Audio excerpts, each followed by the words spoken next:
So no, it is not this matrix being created, set up, and then we, the people, are pushed into it. We actually play a major role in this matrix, whether if it is created, what kind of a matrix it is, and if it's going to be easy to be thrown inside this matrix. It's not about being powerless, but when you have these types of crises, now I'm not going to get into it right now about man-made crises, organic, planned, or all sorts of theories out there. When during crises, okay, these decisions are made on our behalf, and we have sat back silently watching it happen, whether because we have been ridden by this panic, by this hysteria, or because we have given up and we think, hey, we have nothing to do with it, there's nothing we can do to change it, everything is preset and it's going to happen no matter what. But let's talk about coronavirus. Let's talk about the matrix that is likely to be created. Let's learn from experience. Let's use our collective knowledge of history, experiences, and be vigilant now and get ahead of the decisions that are going to be made based on this pandemic, okay? And it's going to be in place not for a couple of months when the virus and the hysteria is calmed down, but it's going to stay in place forever. Well, in order to have a global test, to get real data, they can't do this thing, the powers, the globalists, inside a lab. And when you're looking at major plans, it is not that easy to sit and put it on the paper and put some statistical chance. They need to have harder data. They need to have facts. Enter mass, well-planned drill. Because take a look at the data they're right now collecting. The globalists.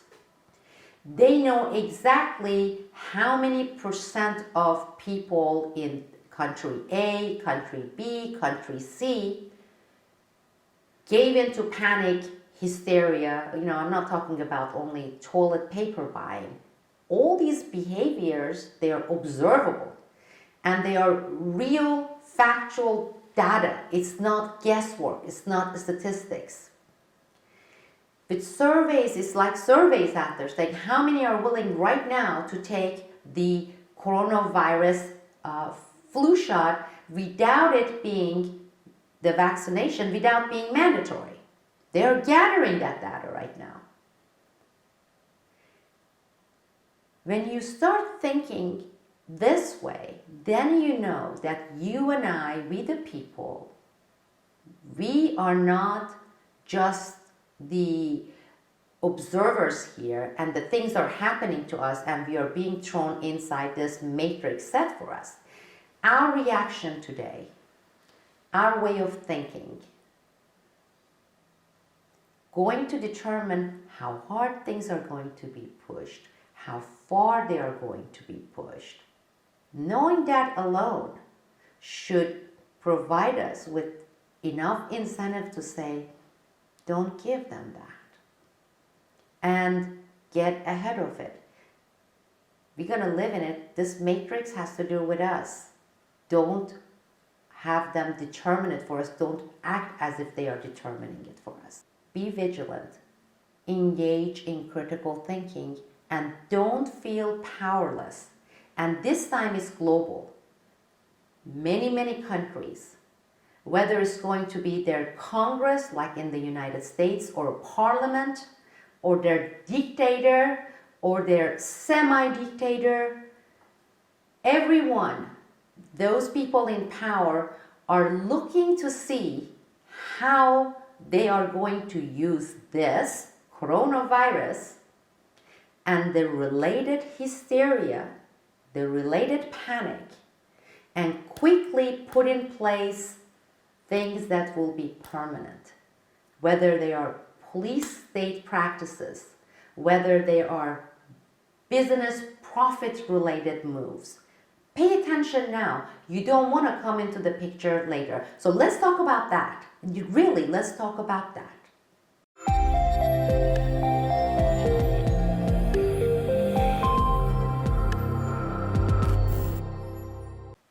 Hello everyone, this is Sibel Edmonds with Newsbud. This is an unusual video. This is not a news report. This is not really any kind of an analysis. Just a couple of days ago, I tweeted a statement regarding how I feel and what my position is on coronavirus, as everybody now is talking about coronavirus. And I see that for some reason it resonated with many of you. And actually I'm so glad because I got some amazing replies from you, great comments, and it made me feel actually a lot better and more hopeful.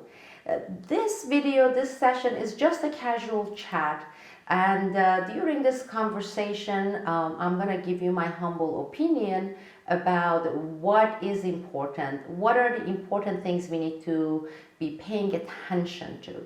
And this is not on the medical side of it, no. It's not on the scientific side of it, no.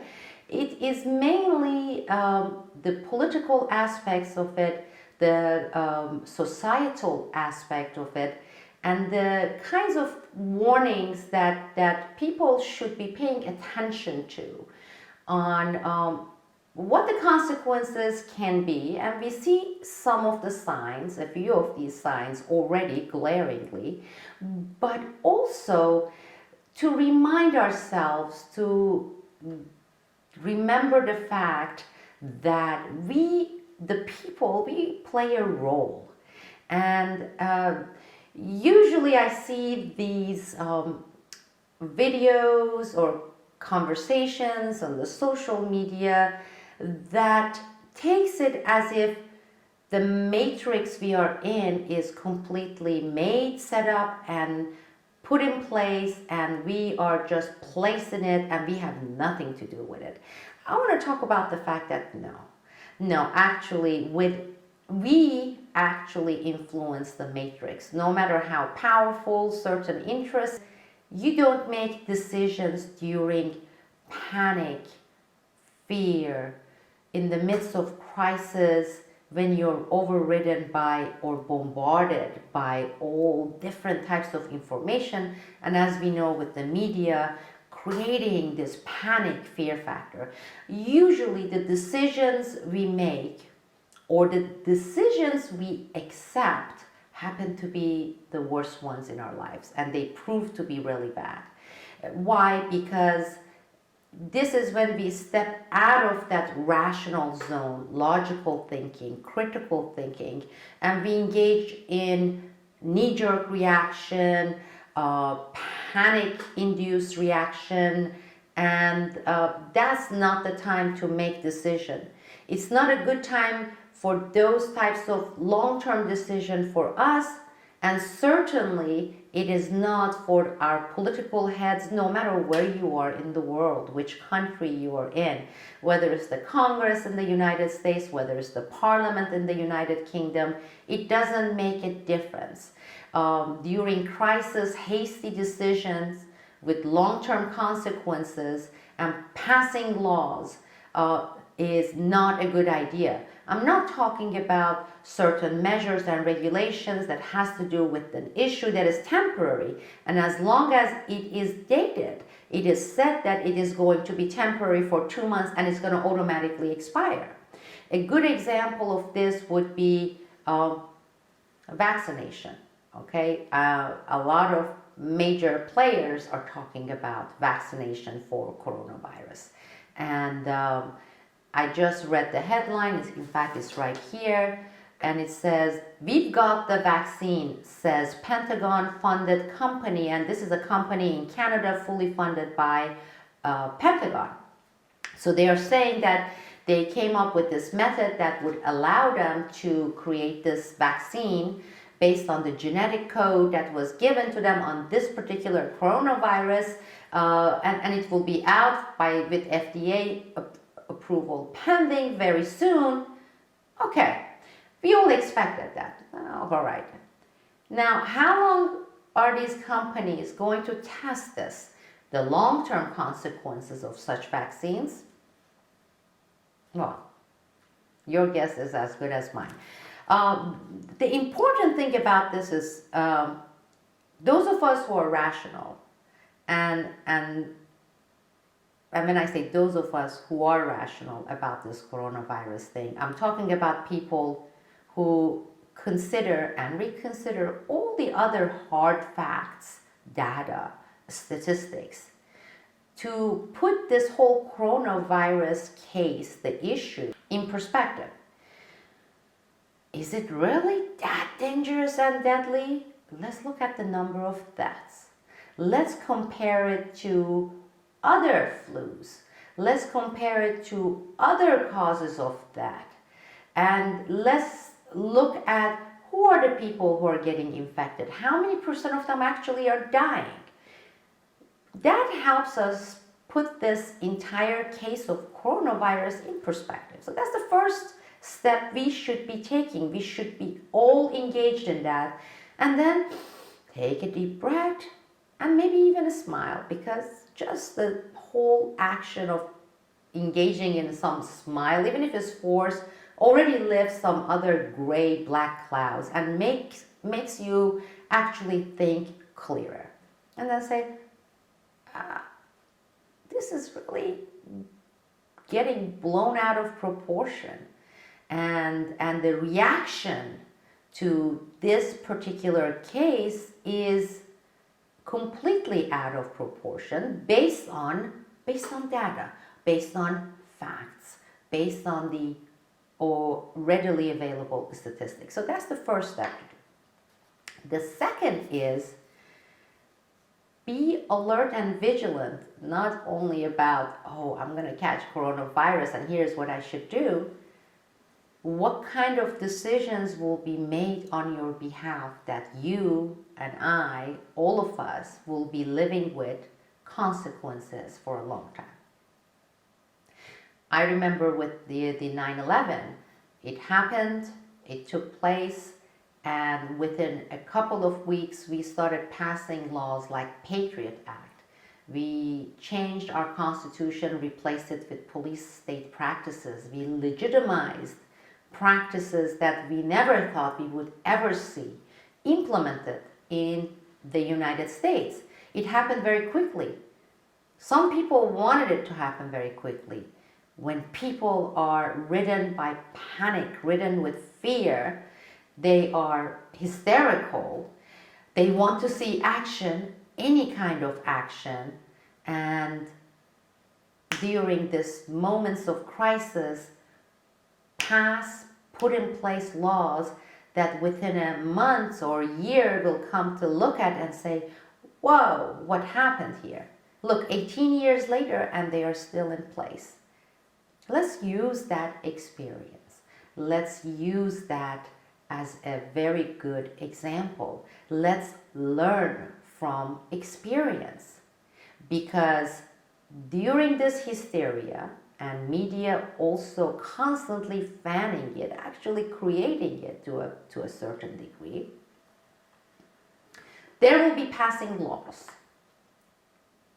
And we know when Congress passes laws, the laws that actually is good for a handful of people, the 0.001% out there, those laws from experience tells us they are here to stay. They're not going to go. They are not going to go. So pay attention. Pay attention. Not after the fact. Pay attention now. And a good example of it is this vaccination. That's why I brought up this vaccination example. Because I was talking with my family members and friends and I said, will you take the vaccination? I mean, they haven't even had time to test it, to establish long-term effect, consequences. And the immediate response was, hell no, no, I'm not gonna do that. But then I said, what if, and this is not a unlikely what if with laws that will be passing soon by Congress in the United States, by parliaments of many countries, what if the law says, okay, you have a choice, you don't have to take it. However, if your child hasn't been vaccinated for coronavirus, she cannot attend schools. And if you haven't taken coronavirus, haven't received coronavirus vaccination, you're forbidden, you're on a no-fly list, and you're forbidden from taking flights, whether internally in your country or internationally. Well, that changed their response like this, because my kid can't go to school? Wait a second, I guess I have to take it then. These are the types of laws I'm talking about that will be passing. And this time, it's not only 9/11 and the United States, we are looking at a global scale consequences.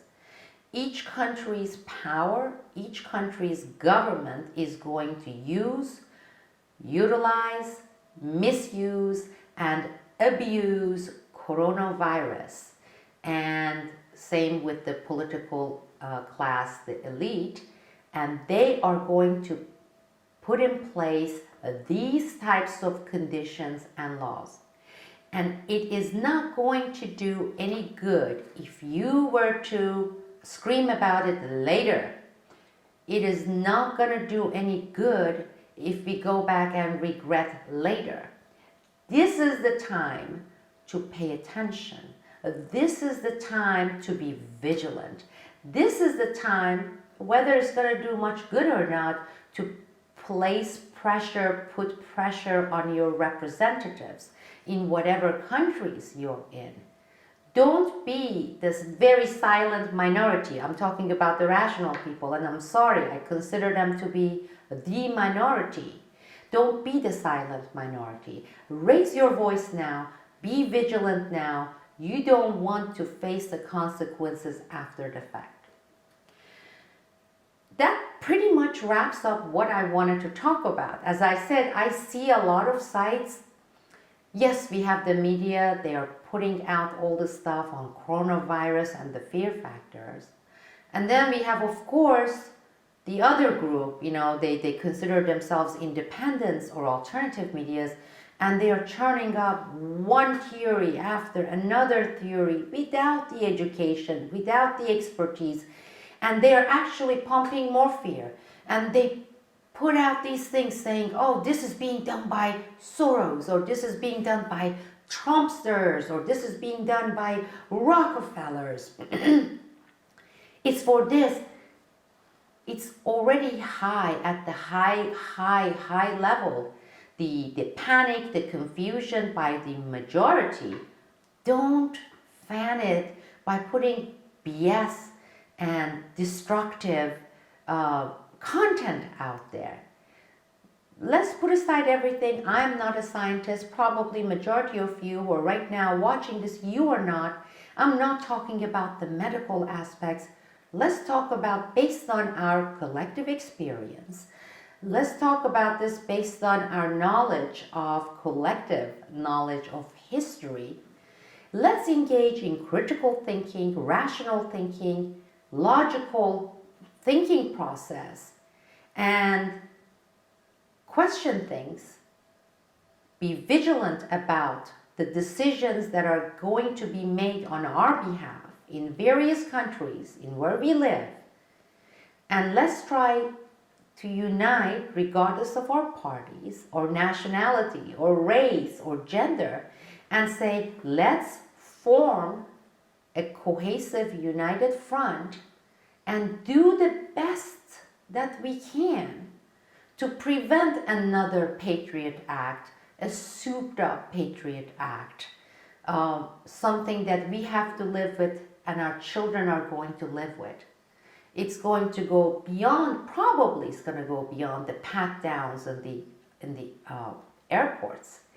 And even though it may be a temporary virus panic and conditions, once they pass it, it is here to stay no matter which country, what country you live in. So please be vigilant about that aspect and let us unite and let us form a united front and try to prevent that. This is Sibel Edmonds, and not really reporting, but chatting via Newsbud.